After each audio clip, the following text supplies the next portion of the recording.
To talk more about this, we've been joined by Dr. Mahmood Khalid. He's a leading economist, joins us right here in the studios. Dr. Mahmood, thank you very much to have joined us. Welcome to our show again. It's always a pleasure talking to you. The Finance Minister, Aurangzeb Saab, says that the government has met almost all the prior actions and hopefully the new IMF program will be concluded this month. This is what he says.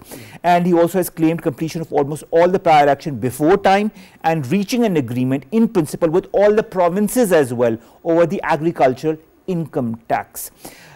He also, talks about the more than 6 billion EFF that he is very hopeful of getting from the IMF. Do you see the early completion of all what the Finance Minister has pointed out as a good omen for its relations with the IMF? Definitely. Even before this completion of the preconditions, we had a very successful standby arrangement facility because in the past, whenever we had interaction with the IMF, we never completed that arrangement. I mean, I think the last one program and the one between 2013 and 16 were the only two programs that we completed successfully. So from that perspective, we are already in terms of very good sort of working out with the IMF that what are they suggesting us to do in terms of our fiscal and the external account deficits, and we are complying with the requirements. So from that perspective, we are on the right path. So what the IMF has this time also added to it that the resource collection should be increased. In this budget, we have seen that the revenue targets have been set close to 40% of the previous year's collection. At the same time, they have also suggested that the subsidies should be cut, especially on the tariff-related subsidies with the energy sector. So that has also been proposed. And you must have seen in the newspapers and other news reports that the Prime Minister is now offering protection to the lower user of the energy tariff. So that's a kind of a signal that in future you are going to see higher tariffs coming for the rest of the sectors, excluding the industrial sector. So that's a kind of a sign that whatever was the commitment with the IMF, that has been largely fulfilled. And just yesterday, the income tax from the agriculture was also agreed upon from the provinces. So we are hopeful that all the preconditions have been met. We are good in terms of the macro numbers. Our exchange rate has been stable. State Bank has been actually looking after the inflation targeting. And at the same time, the fiscal deficit in terms of the overall economic activity as a percent of GDP has also been largely reduced. And the stock exchange also is showing quite a positive activity since the last few weeks, or even, I mean, it had touched the 81,000 target, which had been unheard of in the past. Exactly, and that's a kind of a sign that we are in the right direction. But the only issue is that how long we are going to persist on that. Because in the past, what has happened, that we gradually pick up the momentum, the policies are set in the right direction, and then suddenly the policies are reversed for political reasons, one or other, and at the same time, momentum also starts crumbling. So it all depends on how these policies are implemented and the continuity of the implementation of these policies. The government has also subsequently requested IMF to augment the package with a climate resilient facility. This is the first time I'm hearing of it, so I'd like to understand a little bit. The minister, while replying to a question, said that the EFF size had not yet been finalized.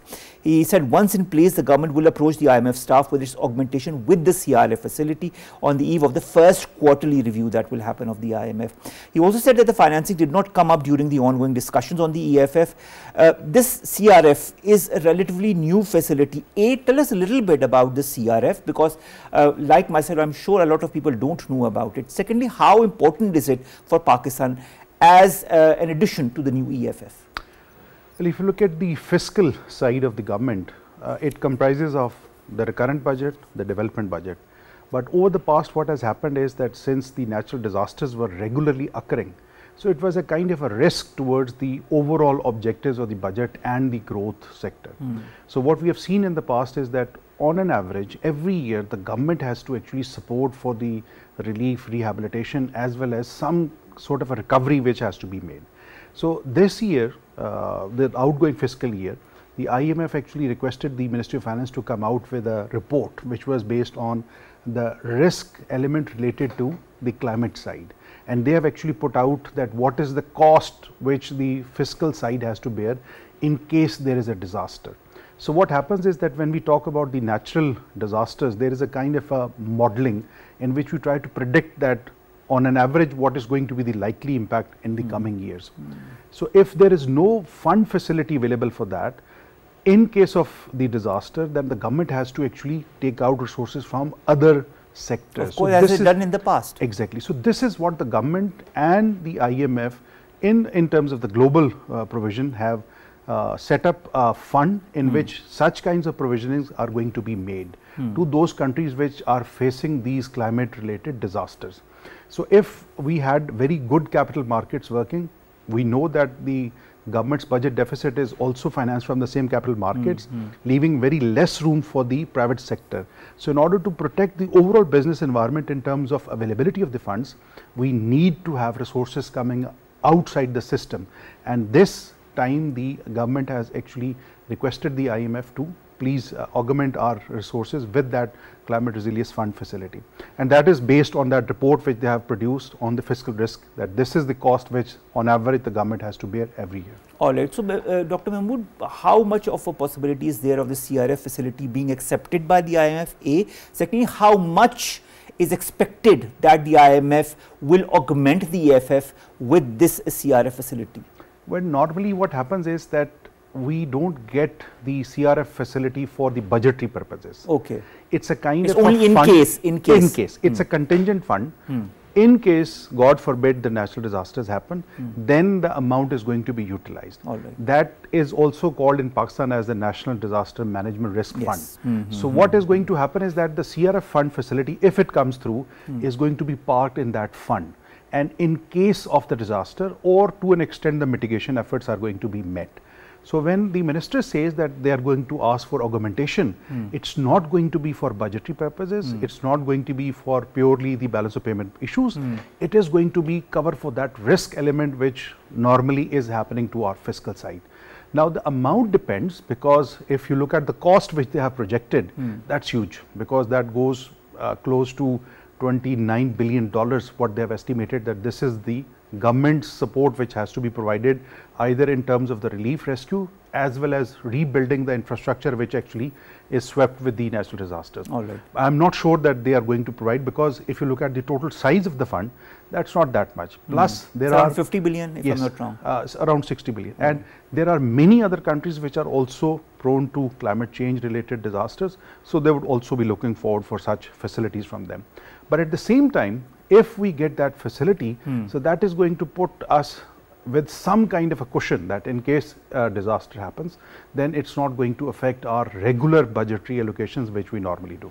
All right, Dr. Mahmood, another thing that seemed a bit new to me, because I hadn't heard about it in quite a number of years, is the income tax on agriculture. Now, on the one hand, our finance minister just did say that he has talked to the provinces, they are in agreement with it, in principle, over the income tax on agriculture, but of course it is a provincial subject, so the process could not be completed, he said, without detailed consultations with them as well. This income tax on agriculture has not been taken for quite a number of years in the past. How do you see this addition? How do you feel it is going to help our economy, and how compliant do you feel the provinces would be or could be as far as this income tax on agriculture is concerned? If you allow me to be very candid on this, we are still thinking that it's a pipeline kind of dream, because normally what happens is that on the fiscal side, the tax burden is in proportion to the government expenditure.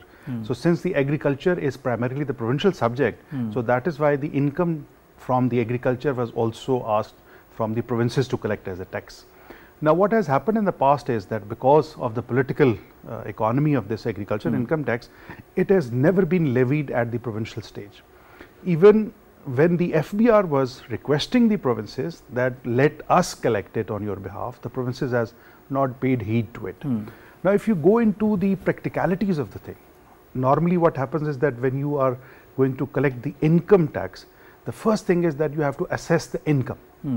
In Pakistan, the problem has been that nobody is willing to reveal their true income, or at least they have many ifs and buts behind that particular income source. You must have heard about the salaried class claiming that we are being taxed so much because they cannot hide their income. That's a sum total which everybody gets as a salary. But as a business, as a agriculture producer, I can always say that sorry, I couldn't earn this much, or I purchased this much amount of the inputs towards my receipts which I have collected as turnover. So what we think, you must have seen it in the social media and others that Punjab government has requested the FBR to collect on their behalf. That's not practical because the mechanism is still with the provincial governments. I'll give you a quick example. Now there is a agriculture crop reporting system which is in the provinces, which collects a smaller tax called as Abhiyana or the water use charges. So the person from that department goes to each farmer who's sowing that particular their crop. And they are going to charge it accordingly. So if it's a commercial crop or a cash crop, then the rate would be different. If it is a staple food, then the rate would be different.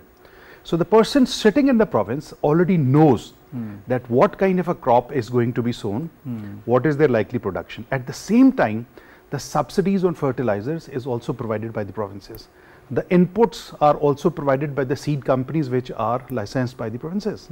So they know all the mechanism that what is the turnover and what is the cost in terms of the in input. your point of view, it's easier for the provinces to take care of the income tax on agriculture. So simply asking the FBR is not going to solve the problem because FBR is unable to even collect the regular income tax from the non-salaried class. You have seen that the withholding taxes have risen. They have asked so many new businesses to collect withholding. The only reason is that the people are not reflecting their true incomes. So they have to look for some other ways. Do you feel that a mechanism could be implemented through which everybody could reflect their true income? Is that a possibility in the near future? Yes, the possibility is that we have to think about a kind of a benefit system towards payment of taxes, one. And we have to delegate the responsibilities of certain taxes to the places where it is actually most beneficial in terms of expenditures. It's a kind of a local ownership which is required for even tax collection. All right. The debate is going to be extended. Actually, the problem's solution lies in the NFC formula. Okay. In which if we can create some incentives for the provinces to help collect the FBR resources so that they can be paid out of that, that is the only solution where the true incomes can be revealed. Because at the bottom, normally the people know. All right. The finance minister also said the following. There are different statements. I'd like your point of view on that. He has agreed that inflation was expected to increase slightly, but he said there is still room for reduction in the policy rate of the state bank, although he says normally the state banks take some time to reduce their policy rate. He said central banks around the world did not, this is what I've just said, he said macroeconomic indicators had improved in recent months and the IMF program had helped restore financing from other multilaterals, as was evident from the recent approvals by the Dasu Dam of the Dasu Dam by the World Bank as well. He said nothing has been controlled artificially, there is no restriction on imports and all assumptions about devaluation have died down. He also says that tax has been imposed on real estate as well as developers, retailers, and pressure was being mounted from all segments as everyone wanted to stay away from the tax net. This is a huge point that then will need to be catered to. How will these measures further our relationship with the IMF or create issues with in this relationship? How do you see all these points that I've just mentioned? Well, actually, as a policy statement, these are very good and valid points because the real estate has not been contributing their due share. So if IMF or no IMF, so that's the kind of an equity principle in taxation. Everybody should be paying their due share. True. So from that perspective, it's good. Now from the IMF perspective, as I mentioned earlier, they are actually looking towards macro stabilization. So from that perspective, the inflation has come down from a higher of 38% to the last months, it was close to 11%. Exchange rate has been stabilized. The fluctuations which used to happen earlier is not happening. Our economy is also rebounding, although it is not the good in terms of the large scale manufacturing and others, but still it is coming on its foot. So from that perspective, the things are looking towards that we have actually passed stage 1 in which the stabilization is achieved to an extent. Now in the next stage, we have to think about how our policies are going to affect the future. And we have been talking about this in this show and other programs that the government needs to improve its regulatory regime, and for that the government has actually enacted a new department. We have been saying that out of the 47 regulatory departments of the federal government, you should actually reduce the number of regulations and maybe merge them. They have actually created a new department which is going to look into the regulatory maps of all these and suggest that how they are going to reduce it, but still it's good because if step we in the right direction. Yes, because if we get some kind of an ease in doing business and the cost of the doing business improves, then likely the investment is going to come. So from that perspective is good. From the monetary policy side, the minister is right, but what happens is that generally the state banks don't look at the monthly inflation, they look at the yearly inflation. For the last fiscal year, we had an inflation of around 23%. Our policy rate was 22. The basic principle is that our policy rate would be close to the inflation rate, so that the real interest rate remains close to zero or somewhat positive. So what we are expecting, that if the inflation persists in the same manner at a lower band, then likely the state bank is going to reduce. All right. Yeah. So, and the he's saying that there is no restriction on imports and all assumptions about devaluation have died down. Yeah, that is also, I think, that's a positive sign, because our exports actually rely on imported raw materials. In the last government, we had regulatory duties and additional duties, which were specifically to reduce the import bill.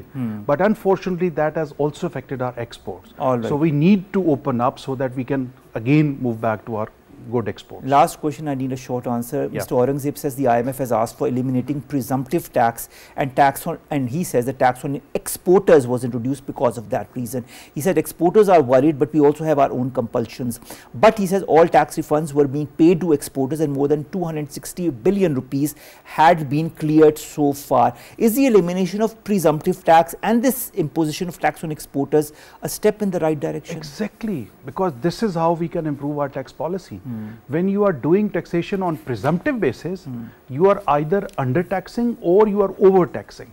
So by asking the exporters to come under the normal income tax regime, one, we would know that what's their actual income, therefore they cannot hide their receipts or they cannot under or over invoice, because what is happening now is that they tend to over invoice their exports just to show that we have sold more, and they were not declaring their income.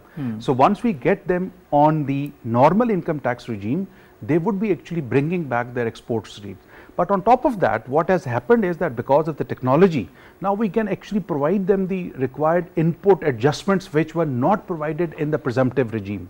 So that problem has also been solved, because the exporters were used to saying that we are not getting that input adjustments which the other businesses which are doing domestic business are getting. So once having the normal tax regime with all kinds of input tax adjustments is the right step, and it should not just be exporters, it should be all across the businesses. But at least it's, I mean, it's a beginning, it's a good beginning. And I think the steps that have been taken, I hope they reap the benefit. And as you said, the important thing is the continuity of the policies that have been put forward by the current government. Thank you so very much, Dr. Mahmood Khalid, leading economist, to have joined us, to have talked to us about our relationship with the IMF, the recent statements that have been made by the finance minister, and what impact they are going to have on our economy. I think things are moving in the right direction, but we need continuity. I think the key point here to note is continuity of all these policies that have been announced. Exactly. Thank you very much, Mahmood Khalid, who have joined us.